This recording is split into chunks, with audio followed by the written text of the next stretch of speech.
o njerëz, ju keni nevojë për Allahun.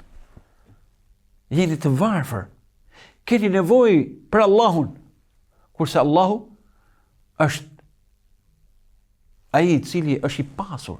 Allahu është i vetë mjaftueshëm dhe ai është i falendëruar. Allahu xhelle shanuhu nuk ka nevojë për falendërimin ton. Nuk ka nevojë për adhurimin ton. Nuk ka nevojë për nështrimin dhe për uljen që ne i bëjmë. Përkundrazi, Allahu na fton se na do. Allahu na fton që ne të jemi krijesa të denja. Allahu na fton se ai shpreh mëshirë ndaj nesh.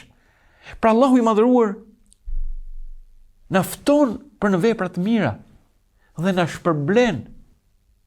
Kjo e mirë që ne kryejmë, kjo adhurim që ne kryejmë, kjo nështrim që ne shfaqim ndaj Zotit dhe për ulje që shfaqim ndaj Allahu subhanahu wa taala, kthehet në mirësi për ne dhe jo për Allahun.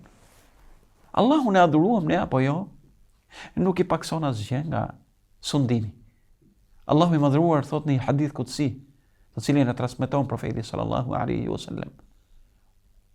O robërit e mi, sikur i pari nga ju dhe i fundit nga ju, pra që nga Ademi alayhis salam, e deri tek njeriu i fundit që do të dalë në këtë dynja, e do të shkel mbi këtë tokë. Të jeni me zemrën e njeriu të më të mirë, më të devotshëm, më të përulur. Madje njerëzit edhe gjindet bashkë të jenë në këtë lloj forme dhe natyre. Kjo nuk do t'i shtonte asgjë Allahut, pra nuk do t'i shtonte pushtetin Allahut. Nuk do t'i shtonte diçka në sundimin e tij. Por edhe anasjelltas, nëse i pari nga ju, që nga Ademi, dhe i fundit ndër ju, pra krijesa, njeriu i fundit që do të shkel mbi këtë tokë.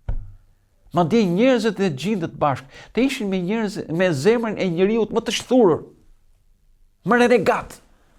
Kjo nuk do t'i paksonte asgjë Allahut në sundimin e tij. Allahu i madhëruar nuk ka nevojë për asgjë. Madje nëse të gjithë ne, njerëzit e gjindet, do të mbledheshim në një vend të hapur, e çdo njeri prej nesh t'i kërkonte Zotit, t'i ngrente duart nga qielli, t'i kërkonte Allahut një kërkesë të veçantë, nga edhe Zoti i Madh t'i plotësonte çdo njerit kërkesën e tij, lutjen e tij. Kjo nuk do të paksonte nga sundimi i Allahut xhelle shan, dhe nuk do zvoglonte nga pushteti i tij aq sa zvoglon dhe merr gjilpëra nga uji i detit. Futeni gjilpërën në det dhe nxirreni dhe shikoni se sa merr prej saj. Vëllezër dhe motra, ne kemi nevojë për Allahun. Ne kemi nevojë në çdo çast, në çdo moment, në çdo kohë. Ne kemi nevojë në çdo frymëmarrje, në çdo hapje dhe mbyllje syri.